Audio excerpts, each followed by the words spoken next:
안녕하세요, 여러분. 오늘은 제가 직접 겪었던 이야기를 들려드리려고 합니다. 아마 많은 분들이 공감하실 수 있는 이야기일 거예요. 저는 올해 68살, 두 아이를 둔 평범한 어머니입니다. 아들 하나, 딸 하나를 그렇게 애지중지 키웠어요. 특히 첫째 아들은 정말 귀하게 키웠습니다. 뭐든지 해주려고 했고 좋은 대학 보내려고 과외비도 아끼지 않았죠. 결혼할 때도 전세금 마련해주고 살림살이도 다 챙겨줬습니다. 그런데 말이에요. 결혼이라는 게 참 묘한 것 같아요. 내 품 안에서 자라던 아들이 어느 순간 다른 사람이 되어버린 것 같더라고요. 물론 며느리도 좋은 사람이에요. 처음엔 정말 그랬습니다. 예의도 바르고 인사성도 밝고 우리 아들을 잘 따라주는 것 같았어요. 하지만 시간이 지나면서 뭔가 달라지기 시작했어요. 아들은 점점 우리보다 아내 편을 들기 시작했고 며느리는 조금씩 본색을 드러내기 시작했습니다. 그래도 처음엔 그래, 젊은 부부니까 서로 맞춰가는 시간이 필요하지 하며 이해하려고 노력했어요. 그런데 정말 큰 시련이 찾아온 건 손주가 태어나고 나서였습니다. 아들 부부가 맞벌이를 해야 한다며 아이를 맡아달라고 하더라고요. 처음엔 당연하다고 생각했어요. 우리 세대는 그런 거 아니겠어요? 자식이 힘들면 부모가 도와주는 게 당연한 일이라고 여겼죠. 남편은 처음부터 반대했어요. 우리도 이제 나이가 있는데 무슨 애를 봐. 그냥 어린이집 보내라고 해 이렇게 말했지만 저는 우리 손주잖아요. 그리고 어린이집비도 만만치 않다는데 우리가 도와줄 수 있으면 도와주는 게 맞다고 생각했어요. 그래서 시작됐습니다. 매일 아침 7시면 우리 집으로 아이를 맡기러 오고 저녁 8시가 넘어서야 데리러 가는 일상이에요. 처음 몇 달은 괜찮았어요. 손주가 이뻐 보이기도 했고 젊은 부부가 직장 다니는 걸 도와준다는 보람도 있었거든요. 하지만 시간이 지날수록 몸도 힘들고 마음도 지쳐갔어요. 그런데 더 힘든 건 며느리의 태도였습니다. 마치 저를 육아 도우미 정도로 생각하는 것 같더라고요. 이것저것 지시하고 제가 조금만 실수하면 신경질을 내고 심지어 집에 몰래 CCTV까지 설치해놓고 제가 아이를 어떻게 돌보는지 감시하기 시작했어요. 그래도 참았습니다. 우리 아들을 위해서라도 참아야 한다고 생각했어요. 하지만 결국 참을 수 없는 일이 벌어지고 말았습니다. 제가 평생 잊을 수 없는 그 사건이 말이에요. 오늘은 그 이야기를 여러분께 들려드리려고 합니다. 어쩌면 여러분도 비슷한 경험을 하셨을 수도 있고 지금 저와 같은 상황에 계실 수도 있어요. 그런 분들께 조금이나마 위로가 되었으면 좋겠습니다. 그리고 무엇보다 우리 같은 부모 세대가 꼭 기억해야 할 것이 있다는 걸 말씀드리고 싶어요. 우리의 인생은 자식을 위한 것만이 아니라는 거예요. 사실 처음 아들이 손주를 맡아달라고 했을 때는 정말 기뻤어요. 우리 집에 아이 웃음소리가 다시 울려 퍼진다니 이런 행복이 또 있을까 싶었거든요. 남편은 고개를 절레절레 흔들면서 당신 나중에 후회할 거야 라고 했지만 저는 그냥 웃어 넘겼어요. 아들 부부가 맞벌이를 시작하면서 본격적으로 손주 돌봄이 시작됐습니다. 당시 손주는 갓돌이 지난 상태였어요. 걸음마도 제대로 못하고 기저귀도 차고 있었죠. 며느리가 아침 7시 반쯤 되면 아이를 데려와서 저녁 8시가 넘어서야 데리러 가곤 했어요. 처음 한두 달은 정말 괜찮았습니다. 손주가 워낙 이쁘기도 했고 우리가 도와주니까.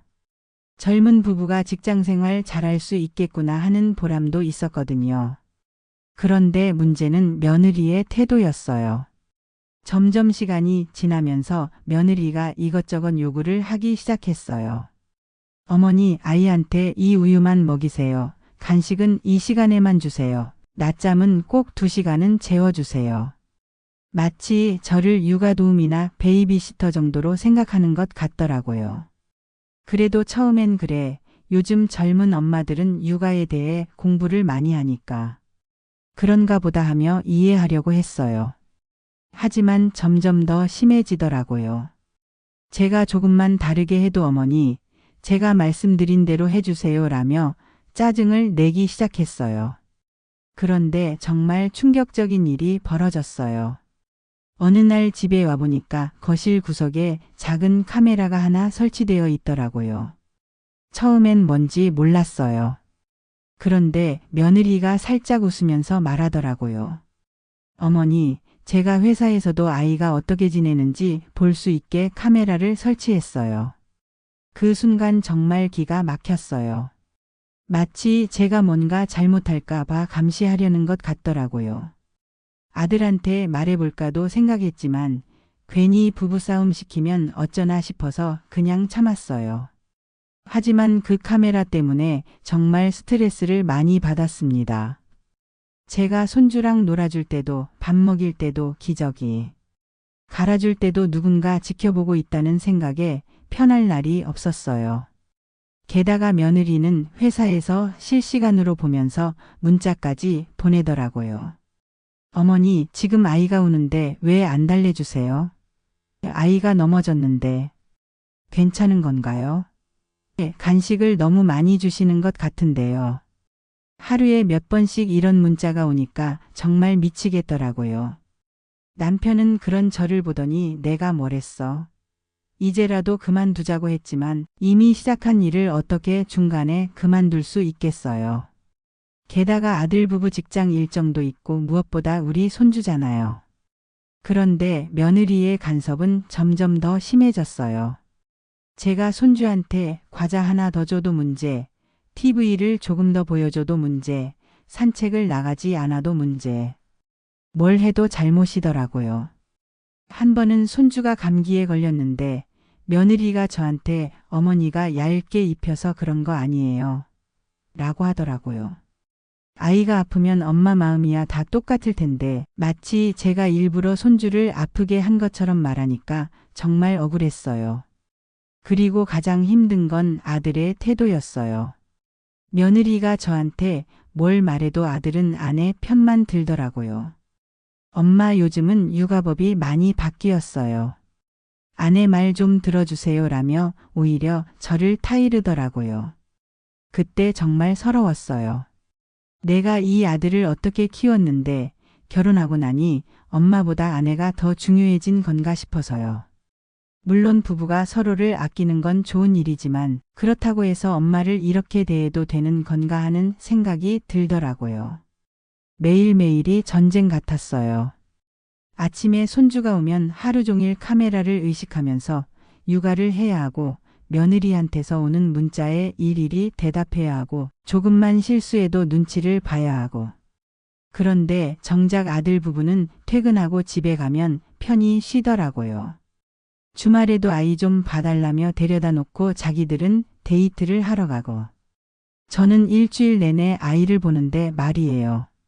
남편이 그런 저를 보더니 당신이 너무 좋은 게 탈이야. 이제는 우리도 나이가 있다고 말해라고 하더라고요. 하지만 어떻게 말하겠어요. 한번 시작한 일을 그만두겠다고 하면 아들 부부가 얼마나 힘들어할까? 그리고 우리 손주는 어떻게 될까 하는 생각에 차마 말을 꺼낼 수가 없었어요. 그렇게 6개월 정도가 지났을 때였어요. 정말 큰일이 벌어지고 말았습니다. 그날은 평소와 다름없는 하루였는데 손주가 거실에서 놀다가 테이블 모서리에 이마를 부딪혔어요. 그 순간 피가 쫙 나면서 상처가 벌어지더라고요. 저는 정말 놀라서 급히 병원으로 데리고 갔어요. 다행히 큰 상처는 아니었지만 몇 반을 꿰매야 한다고 하더라고요. 그래서 급히 아들한테 연락을 했죠. 그런데 며느리가 병원에 와서는 저한테 소리를 지르기 시작했어요. 어머니가 어떻게 아이를 본 거예요?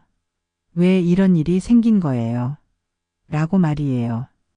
그 순간 정말 기가 막혔습니다.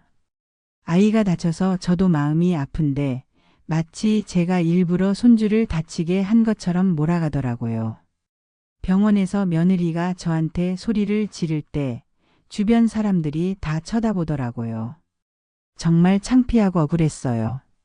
저도 손주가 다쳐서 마음이 아픈데 마치 제가 가해자인 것처럼 취급하니까 말이에요. 며느리야, 아이들은 원래 이런 일이 있을 수 있어. 내가 일부러 그런 게 아니잖아라고 했더니 며느리가 더 큰 소리로 그럼 어머니가 제대로 안 본 거 아니에요. 제가 몇 번이나 조심하라고 말씀드렸는데 라고 하더라고요. 그 순간 정말 화가 났어요. 6개월 동안 매일매일 손주를 돌봐주면서 얼마나 정성을 들였는데 한 번 실수했다고 이렇게 몰아가다니요. 게다가 병원에서 다른 사람들이 다 듣고 있는 상황에서 말이에요. 의사 선생님이 아이들은 이런 일이 흔해요. 크게 걱정하지 마세요 라고 말씀해 주셨지만 며느리는 계속 저만 탓하더라고요. 아들도 옆에서 자기야, 일단 진정해. 엄마도 일부러 그런 게 아니야 라고 했지만 며느리는 들을 생각을 안 하더라고요. 병원에서 치료를 마치고 집으로 돌아왔는데 며느리가 저를 따라와서는 더 심한 말을 하기 시작했어요.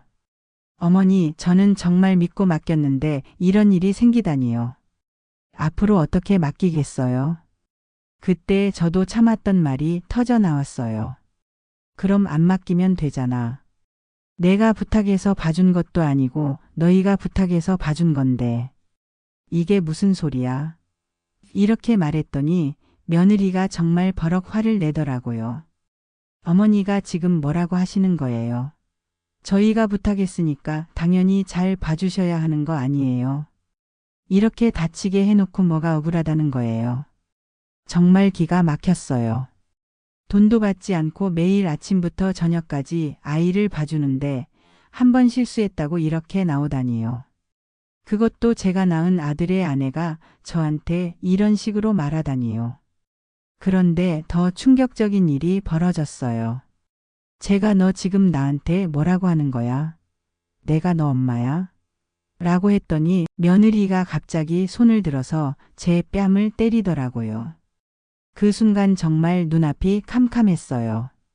평생 살아오면서 남편이 아닌 다른 사람한테 뺨을 맞아본 적이 없거든요. 그것도 제가 6개월 동안 정성껏 돌봐준 손주의 엄마한테 말이에요. 아들은 그 광경을 보고서도 자기야, 너무했어라고만 하더라고요. 아내한테 손목만 잡고 말리는 신용만 했어요. 저를 때린 아내를 혼내거나 사과하라고 하지도 않고 말이에요. 그때 남편이 화장실에서 나오다가 그 장면을 봤어요.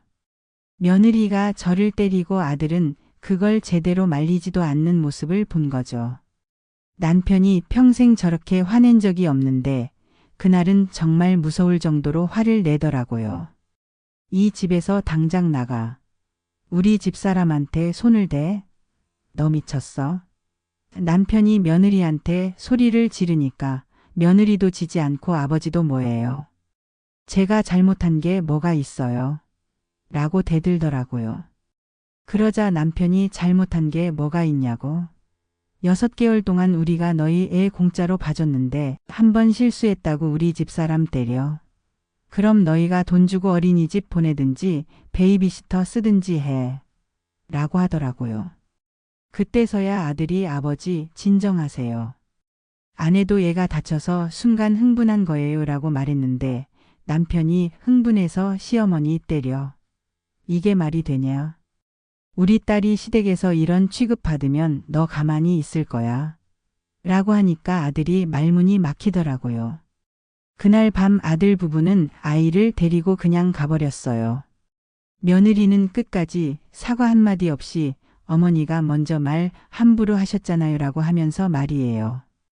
아들도 일단 서로 진정하고 나중에 이야기해요 라고만 하고 갔어요.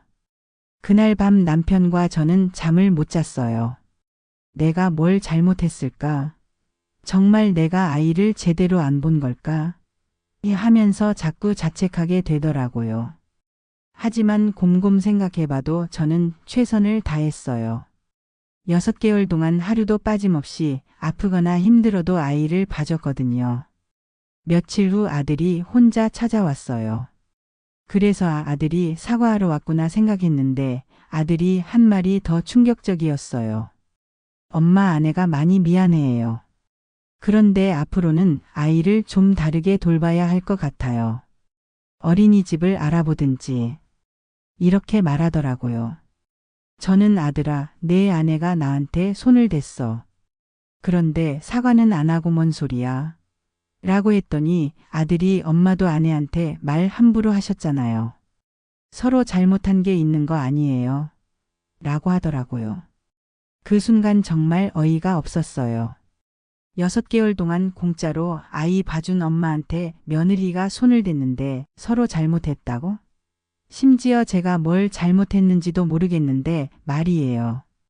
아들아, 그럼 엄마가 뭘 잘못했는데? 라고 물었더니 엄마가 아내한테 안 맡기면 된다고 말한 거, 그게 아내 마음을 많이 상하게 했대요라고 하더라고요. 저는 정말 기가 막혔어요. 며느리가 저를 비난하고 타박해서 제가 화가 나서 한 말인데 그게 잘못이라고? 그럼 며느리가 저한테 한 말들은 뭐가 되는 건가요? 그때 남편이 나서서 야, 너 정신 차려. 내 엄마가 6개월 동안 얼마나 고생했는지 알아? 돈도 안 받고 매일 애 봐주고 내 아내 눈치까지 보면서 얼마나 힘들었는지 알기는 해? 그런데 한 번 실수했다고 엄마 때려도 된다는 거야. 라고 했어요. 아들이 아버지, 저도 죄송해요. 하지만 아내도 애가 다쳐서 순간 흥분한 거예요. 앞으로는 이런 일 없게 할게요 라고 하더라고요. 하지만 남편은 더 이상 들어줄 생각이 없었어요. 없게 할게요가 아니라 당장 아내 데리고 와서 엄마한테 사과시켜. 그리고 애는 이제 우리가 안 봐. 너희가 알아서 해라고 했어요. 그러자 아들이 아버지, 그럼 저희는 어떻게 해요? 직장 다녀야 하는데. 라고 하니까 남편이 그건 너희 문제야. 우리는 이제 손 뗀다고 단호하게 말했어요. 결국 아들은 그날 아무것도 해결하지 못하고 돌아갔어요. 며느리가 사과하러 오지도 않았고 아들도 더 이상 아이를 맡아달라는 말을 하지 않았어요. 그리고 일주일 후 정말 충격적인 일이 벌어졌어요. 아들이 갑자기 와서 엄마, 아버지, 전세금 정리해서 돌려주세요 라고 하더라고요. 아들 결혼할 때 저희가 전세금을 보태준 게 있었거든요. 남편이 왜 갑자기? 라고 물으니까 저희가 이사를 가기로 했어요. 아내 직장 근처로요라고 하더라고요. 그런데 표정을 보니까 그게 전부가 아니더라고요. 정말 우리와 거리를 두고 싶어 하는 것 같았어요. 그때 깨달았어요. 아들이 우리 편이 아니라 완전히 아내 편이 되어버렸다는 걸요. 그리고 우리와는 더 이상 가까이 지낼 생각이 없다는 걸요. 아들과 며느리가 멀리 이사를 간 후 저희 부부는 정말 허탈했어요. 그래도 남편과 저는 이제 우리끼리 편하게 살자고 다짐했어요. 그동안 손주 돌보느라 못했던 여행도 가고 친구들도 만나고 취미생활도 하면서 말이에요. 그렇게 평화로운 시간이 1년 정도 지났을 때였어요. 둘째 딸이 출산을 했다는 소식을 들었어요. 딸은 원래 저희와 사이가 좋았거든요. 아들과는 달리 자주 안부도 물어보고 명절 때도 잘 챙겨주고 그랬어요. 딸이 출산하고 산후조리원에서 나온 후에 저희 집에 왔어요. 엄마, 저 좀 도와주세요.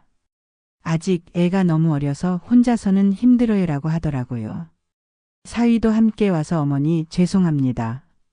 저도 직장 때문에 집에 있을 수가 없어서요 라고 정중하게 부탁했어요.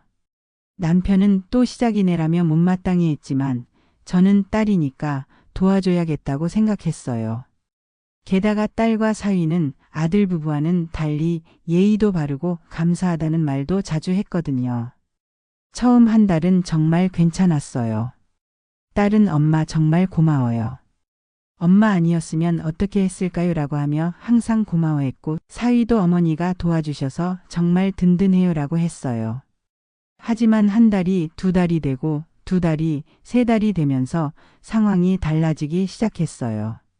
처음에는 잠깐만 도와달라고 했는데 점점 당연한 일처럼 여기기 시작하더라고요. 딸이 직장에 복귀하면서 본격적으로 아이를 맡아달라고 했어요. 엄마 어린이집에 보내기에는 아직 너무 어려워요. 조금만 더 도와주세요라고 하더라고요. 그때 아이가 생후 4개월 정도였어요. 남편은 안 된다. 우리 아들 때문에 고생한 것도 모자라서 또 시작하자는 거야. 라고 반대했지만 딸이 울먹이면서 엄마 제발요. 저 정말 혼자서는 못하겠어요 라고 하니까 차마 거절할 수가 없더라고요. 그렇게 또다시 육아가 시작됐어요. 아들 때와는 달리 딸은 처음에는 정말 고마워했어요. 엄마 덕분에 제가 직장생활 할 수 있어요. 엄마 없었으면 정말 어떻게 했을까요? 라고 계속 말했거든요. 하지만 시간이 지나면서 딸의 태도도 조금씩 변하기 시작했어요. 처음에는 엄마가 편하신 대로 해주세요 라고 했는데 점점 이것저것 요구하기 시작하더라고요. 엄마 아이 이유식은 이렇게 해주세요. 기저귀는 이 브랜드로만 써주세요. 낮잠 시간을 꼭 지켜주세요. 며느리만큼은 아니었지만 점점 까다로워지더라고요. 그리고 6개월쯤 되었을 때 딸이 정말 충격적인 제안을 했어요. 엄마, 저희가 이사를 생각하고 있는데 엄마 아파트 근처로 이사를 할까 해요. 그러면 아이를 엄마가 계속 봐주실 수 있잖아요 라고 하더라고요. 저는 깜짝 놀랐어요. 딸아, 그게 무슨 소리야? 아이를 계속 봐달라는 거야? 라고 물었더니 네, 어린이집비도 비싸고 엄마가 봐주시면 아이도 안전하고 좋잖아요 라고 하더라고요. 그때 남편이 딸한테 말했어요. 야, 너 우리를 뭘로 보는 거야? 우리도 나이가 있어. 언제까지 애를 봐달라는 거야? 라고 하니까 딸이 아버지 몇 년만 더요. 아이가 초등학교 들어가기 전까지만요 라고 하더라고요. 초등학교 들어가기 전까지라니 그럼 앞으로 5년을 더 봐달라는 소리였어요. 저도 그때 벌써 69살이었는데 75까지 아이를 봐달라는 거였어요. 딸아, 엄마가 나이가 몇 살인 줄 알아? 지금도 힘든데 5년을 더 어떻게 봐? 라고 했더니 딸이 엄마 저희가 아이를 맡길 데가 없어요. 그리고 엄마가 봐주시면 제가 마음이 편해요 라고 하더라고요. 그 말을 들으니까 정말 기가 막혔어요. 제 편의는 생각하지 않고 자기 편의만 생각하는 것 같더라고요. 게다가 아이를 맡길 데가 없다는 말이 정말 서운했어요. 마치 저를 무료 보육시설 정도로 생각하는 것 같았거든요. 남편이 안 된다. 우리는 이제 우리 인생을 살 거야 라고 단호하게 말했는데 딸이 갑자기 울기 시작하더라고요. 아버지, 엄마 제발요. 저 정말 어떻게 해야 할지 모르겠어요 라고 울면서 말이에요. 딸이 우는 모습을 보니까 마음이 약해지더라고요. 그래서 딸아, 그럼 조금만 더 해보자. 하지만 너무 오래는 안 되라고 했어요. 남편은 고개를 절레절레 흔들면서 당신이 너무 약해서 탈이야 라고 했지만요. 그렇게 또 6개월이 지났어요. 그런데 딸의 태도가 점점 더 당연하다는 식으로 변하더라고요. 처음에는 엄마, 감사해요 라고 했는데 이제는 그런 말도 잘 안 하고 오히려 이것저것 요구만 하더라고요. 한 번은 제가 몸이 아파서 딸아, 오늘은 아이를 못 볼 것 같아. 다른 방법을 생각해 봐라고 했더니 딸이 엄마, 저 오늘 중요한 회의가 있어요. 어떻게 해요? 라고 하더라고요. 그 말을 들으니까 정말 서운했어요. 제가 아픈 것보다 자기 회의가 더 중요하다는 식으로 말하니까요. 그래도 결국 아픈 몸을 이끌고 아이를 봤어요. 그런 일들이 계속 쌓이면서 스트레스가 점점 커졌어요. 남편은 이제 그만해. 우리도 늙어가는데 언제까지 이렇게 살 거야? 라고 했지만 한 번 시작한 일을 그만두기가 쉽지 않더라고요. 그러다가 결정적인 사건이 벌어졌어요. 딸이 갑자기 와서 엄마, 저희가 결정했어요. 아이를 아예 엄마한테 맡기려고요 라고 하더라고요. 아예 맡긴다는 게 무슨 뜻이야? 라고 물었더니 아이를 엄마 집에서 키우는 거예요. 저희는 주말에만 데려가고요 라고 하더라고요. 정말 기가 막혔어요. 주말에만 데려간다. 그럼 평일에는 아예 저희가 아이를 키우라는 소리였어요. 그것도 1년이 넘게 무료로 아이를 봐준 저한테 고마워하기는커녕 더 많은 걸 요구하다니요. 딸아, 그건 너무하잖아. 아이 엄마가 너인데 어떻게 그럴 수 있어? 라고 했더니 엄마 저의 상황을 이해해 주세요. 맞벌이 하면서 아이 키우기 정말 힘들어요 라고 하더라고요. 그때 남편이 정말 화를 냈어요. 야, 너 미쳤어? 애를 낳은 게 누구야? 우리가 낳았어? 내가 낳았잖아. 그럼 내가 키워야지. 왜 우리한테 떠넘기려고 해? 딸이 아버지 왜 그렇게 말씀하세요? 손주잖아요 라고 하니까 남편이 손주든 뭐든 간에 내가 낳은 애는 내가 키워야지. 우리는 이미 너희 둘 다 키웠어 라고 했어요. 그러자 딸이 갑자기 화를 내기 시작했어요. 그럼 다른 할머니들은 다 손주 봐주는데 왜 우리 엄마만 안 봐줘요?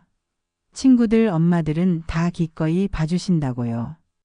그 말을 듣는 순간 정말 화가 머리끝까지 올랐어요.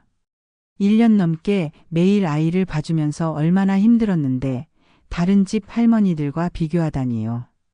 딸아, 엄마가 지금까지 얼마나 봐줬는데 그런 소리를 해? 다른 집 할머니가 좋으면 거기 가서 부탁해봐라고 했더니 딸이 엄마는 정말 너무해요. 자식이 힘들다고 하는데 왜 이렇게 매정해요? 라고 소리를 지르더라고요. 딸이 저를 매정하다고 소리치는 순간 정말 억울함이 복받쳐 올랐어요. 1년 넘게 매일 손주를 돌봐주면서 제 몸이 얼마나 힘들었는지, 제 시간을 얼마나 포기했는지는 생각도 안 하고 말이에요. 그때 참았던 말이 터져 나왔어요. 딸아, 엄마가 매정해? 그럼 너는 효자야. 1년 넘게 공짜로 아이 봐준 엄마한테 고마워하기는커녕 더 많은 걸 요구하는 게 효도야. 딸이 엄마, 저는 엄마한테 도움을 요청한 거예요. 가족이니까 서로 도와주는 거 아니에요. 라고 하더라고요. 그 말을 듣고 정말 기가 막혔어요. 도움을 요청한다는 게 아이를 아예 떠넘기는 거였다니요. 딸아, 도움은 서로 주고받는 거야. 엄마만 일방적으로 주는 게 도움이야. 라고 했더니 딸이 엄마가 지금 돈이 필요하세요. 제가 용돈 드릴까요? 라고 하더라고요. 그 말을 듣는 순간 정말 화가 났어요. 제가 돈 때문에 아이를 돌봐주는 것처럼 말하니까요. 야, 너 엄마를 뭘로 보는 거야? 돈으로 해결될 문제가 아니야. 엄마도 나이가 있고 엄마 인생이 있어. 그러자 딸이 그럼 엄마 인생이 뭐가 그렇게 바빠요? 어차피 집에서 TV나 보고 계시잖아요 라고 하더라고요. 그 순간 정말 가슴이 찢어지는 것 같았어요. 제가 집에서 TV만 본다고? 1년 넘게 손주 돌보느라 친구들 만나는 것도 포기하고 여행 가는 것도 포기하고 취미생활도 다 포기했는데 말이에요. 게다가 매일 아침 일찍 일어나서 아이 밥 해주고 기저귀 갈아주고 재워주고 이런 게 TV나 보는 거라고? 딸아, 너 정말 그렇게 생각해? 엄마가 지금까지 뭘 했는지 알기는 해? 라고 했더니 딸이 엄마, 저도 직장에서 스트레스 받으면서 힘들게 일하고 있어요. 엄마는 집에서 손주만 보면 되잖아요 라고 하더라고요. 그 말을 듣고 정말 기절할 뻔했어요. 손주만 보면 된다고? 하루 종일 아이를 돌보는 게 얼마나 힘든 일인지, 특히 제 나이에 어린아이를 돌보는 게 얼마나 체력적으로 힘든 일인지 전혀 모르더라고요. 그때 깨달았어요. 요즘 젊은 세대들은 정말 달라졌다는 걸요. 부모의 희생을 당연하게 여기고 자기들 편의를 위해서라면 부모가 어떻게 되든 상관없다고 생각하는 것 같더라고요. 저희 세대는 부모님을 모시고 사는 게 당연했어요. 시집가도 시부모님 모시는 게 당연했고 아이가 아프면 부모가 밤새워 돌보는 게 당연했어요. 그런데 지금 젊은 세대들은 부모한테는 당연히 도움을 받으려고 하면서 정작 부모가 나이 들어서 도움이 필요하면 어떻게 할까요? 제가 딸한테 물어봤어요. 딸아, 그럼 엄마가 나이 들어서 아프면 너는 엄마를 돌봐줄 거야? 라고 하니까 딸이 엄마, 그건 그때 가서 생각해보죠라고 하더라고요. 그 말을 듣고 정말 허탈했어요. 지금은 엄마한테 모든 걸 요구하면서 정작 자기가 엄마를 돌봐야 할 때는 그때 가서 생각해 본다니요. 남편이 그런 딸을 보더니 야, 너 정말 철없다. 우리가 너 키울 때는 언제였는데 이제 와서 우리한테 또 애 키우라고? 우리도 이제 늙어간다. 언제까지 너희들 뒷바라지만 하고 살아야 해? 라고 했어요. 그러자 딸이 아버지 요즘 시대가 어떤데요? 맞벌이 안 하면 살 수가 없어요. 그리고 어린이집비, 베이비시터비 얼마나 비싼 줄 알아요? 라고 하더라고요. 물론 요즘 젊은 부부들이 경제적으로 힘든 건 알아요. 집값도 비싸고 물가도 올랐고 아이 키우는 비용도 만만치 않죠. 하지만 그렇다고 해서 부모한테 모든 걸 떠넘기는 게 옳은 건가요? 제가 딸한테 말했어요. 딸아, 엄마도 경제적으로 여유로워서 도와주는 게 아니야. 우리도 노후 준비해야 하고 병원비도 모아야 해. 그런데 너희는 엄마 사정은 생각도 안 하고 자기들 편의만 생각하는구나. 딸이 엄마 그럼 저희가 어떻게 해요? 정말 방법이 없어요라고 하면서 또 울기 시작했어요. 하지만 이번에는 마음이 흔들리지 않았어요. 이미 충분히 도와줬고 더 이상은 안 된다는 생각이 들었거든요. 그때 남편이 딸한테 단호하게 말했어요. 야, 방법이 없는 게 아니라 편한 방법만 찾으려고 하는 거야. 어린이집 보내든지 베이비시터 쓰든지 아니면 둘 중 한 명이 직장을 그만두든지. 그게 부모의 책임이야. 딸이 아버지 정말 매정해요. 다른 집 할아버지들은 안 그러는 데라고 하니까 남편이 다른 집은 다른 집이고 우리 집은 우리 집이야. 우리는 이제 우리 인생을 살 거야 라고 했어요. 그날 딸과 정말 큰 싸움을 했어요. 결국 딸이 화가 나서 일어나더니 제 뺨을 때리고 엄마, 정말 실망이에요 라고 하면서 나가버렸어요. 또다시 자식한테 뺨을 맞은 거였어요. 그날 이후로 딸과는 연락이 끊어졌어요. 손주도 더 이상 보지 않게 됐고 딸은 저희한테 연락도 하지 않았어요. 명절에도 오지 않았고 생일에도 안부 인사 하나 없었어요. 그렇게 아들에 이어 딸과도 관계가 끊어졌어요. 두 자식 모두 저희와 거리를 두게 된 거죠. 두 자식과 모두 관계가 끊어진 후 저희 부부는 정말 힘든 시간을 보냈어요. 처음에는 내가 뭘 잘못했을까? 너무 매정했나? 하면서 자책도 많이 했어요. 특히 손주들 생각이 나면 가슴이 아팠죠. 하지만 시간이 지나면서 깨달은 게 있어요. 제가 잘못한 게 아니라는 걸요. 오히려 너무 많이 참고 너무 많이 희생했다는 걸 알게 됐어요. 남편과 저는 그동안 못했던 일들을 하나씩 시작했어요. 먼저 여행을 갔어요. 손주 돌보느라 몇 년간 가지 못했던 제주도 여행을 떠났죠. 그때 느낀 자유로움이란 정말 오랜만에 느끼는 해방감이었어요.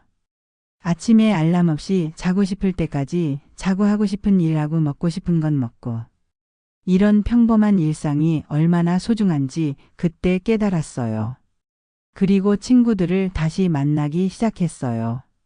손주 돌보느라 멀어졌던 친구들이 반갑게 맞아주더라고요. 같이 등산도 하고 문화센터에서 요가도 배우고 독서 모임도 참여했어요. 친구들과 이야기를 나누면서 알게 된 사실이 있어요. 저와 비슷한 경험을 한 분들이 정말 많다는 거예요. 손주 돌봄 때문에 자식들과 갈등을 겪은 분들, 며느리나 사위와 문제가 생긴 분들. 생각보다 많은 분들이 저와 같은 고민을 하고 계시더라고요. 한 친구는 이런 말씀을 하시더라고요. 우리 세대는 부모 노릇을 너무 오래 했어. 자식들이 다 커서 결혼하고 독립했는데도 계속 부모 노릇을 하려고 하니까 문제가 생기는 거야. 그 말이 정말 와닿았어요. 맞아요. 저희는 자식들을 다 키워서 독립시켰어요. 그럼 이제는 저희 인생을 살아야 하는 거죠. 자식들의 편의를 위해 계속 희생할 필요는 없는 거예요. 또 다른 친구는 요즘 젊은 세대들은 권리는 주장하면서 의무는 다하지 않아라고 하더라고요. 부모한테 도움받는 건 당연하다고 생각하면서 정작 부모가 도움이 필요할 때는 외면하는 경우가 많다는 거예요. 물론 모든 젊은 세대가 그런 건 아니에요. 부모를 잘 모시고 감사할 줄 아는 자식들도 많이 있죠. 하지만 적어도 제 경험으로는 요즘 자식들은 부모의 희생을 너무 당연하게 여기는 것 같아요. 시간이 더 지나고 나서 가끔 아들이나 딸한테서 연락이 왔어요. 명절 때 안부 인사나 급하게 돈이 필요할 때 도움을 요청하는 연락이었죠. 하지만 저희는 더 이상 예전처럼 무조건 도와주지 않았어요. 엄마 아이가 아픈데 병원에 좀 데려다 주세요라고 하면 어린이집에서 연락받고 직장 나와서 데려가라고 했어요. 엄마 급한 일이 있는데 아이 좀 봐주세요라고 하면 미안하지만 엄마도 약속이 있어라고 했어요. 처음에는 자식들이 엄마가 왜 이렇게 변했어요? 라고 서운해했지만 저는 변한 게 아니라 제자리를 찾은 거라고 생각해요. 부모도 자신의 인생이 있고 자신의 계획이 있다는 걸 자식들이 알아야 한다고 생각해요. 지금 저희 부부는 정말 행복해요. 손주 걱정, 자식 걱정에서 벗어나서 진짜 저희만의 시간을 보내고 있어요. 늦었지만 지금이라도 이런 깨달음을 얻게 되어서 다행이라고 생각해요. 여러분, 혹시 지금 저와 비슷한 상황에 계신 분이 있으시다면 이 말씀을 꼭 드리고 싶어요. 부모의 인생은 자식의 성적표가 아니에요. 자식을 잘 키웠다고 해서 평생 자식을 위해 살 의무는 없어요. 물론 가족이니까 서로 도와주는 건 당연해요. 하지만 그 도움이 일방적이어서는 안 되죠. 그리고 무엇보다 중요한 건 그 도움이 희생이 아니라 선택이어야 한다는 거예요. 가족이니까 당연히 해줘야 한다는 생각에서 벗어나세요. 내가 할 수 있는 범위에서 내가 하고 싶을 때 도와준다는 마음가짐을 가지세요. 그래야 서로에게 상처를 주지 않아요. 그리고 자식들이 서운해하더라도 흔들리지 마세요. 여러분의 노후가 더 중요해요. 여러분이 건강하고 행복해야 자식들도 안심할 수 있어요. 부모가 희생하면서 지쳐 있으면 자식들도 마음이 편하지 않을 거예요. 저는 지금 이른이 다 되어가는 나이에 이런 깨달음을 얻었지만 여러분은 저보다 더 일찍 깨달으셨으면 좋겠어요. 늦은 것 같아도 지금이라도 시작하세요. 여러분만의 인생을 사세요. 손주 돌봄이 힘드시면 안 된다고 말하세요. 자식들이 무리한 요구를 하면 할 수 없다고 말하세요. 처음에는 자식들이 서운해할 수도 있지만 시간이 지나면 이해할 거예요. 그리고 무엇보다 여러분 자신을 사랑하세요. 지금까지 자식들을 위해 충분히 희생하셨어요. 이제는 여러분을 위한 시간이에요. 하고 싶었던 일들을 하세요. 가고 싶었던 곳에 가세요. 만나고 싶었던 사람들을 만나세요. 제 이야기를 들으시면서 그래도 손주가 이쁜데, 그래도 자식이 힘들다는데 하는 마음이 드실 수도 있어요. 저도 그랬거든요. 하지만 기억하세요. 여러분의 인생은 여러분 것이에요. 자식들도 결국은 자신의 인생을 살아가야 해요. 부모에게 의존하지 말고 스스로 해결하는 법을 배워야 해요. 그래야 진짜 독립한 어른이 되는 거예요. 마지막으로 이 말씀을 드리고 싶어요. 여러분은 충분히 좋은 부모였어요. 이제는 좋은 할머니, 할아버지가 되려고 노력하지 마시고 그냥 행복한 할머니, 할아버지가 되세요. 여러분 삶의 중심은 바로 여러분 자신이에요. 그걸 잊지 마세요. 오늘부터라도 여러분만을 위한 하루를 시작해 보세요. 분명히 새로운 행복을 발견하실 거예요. 긴 이야기 들어주셔서 감사합니다. 여러분 모두 행복한 노후 보내시길 진심으로 바라겠습니다.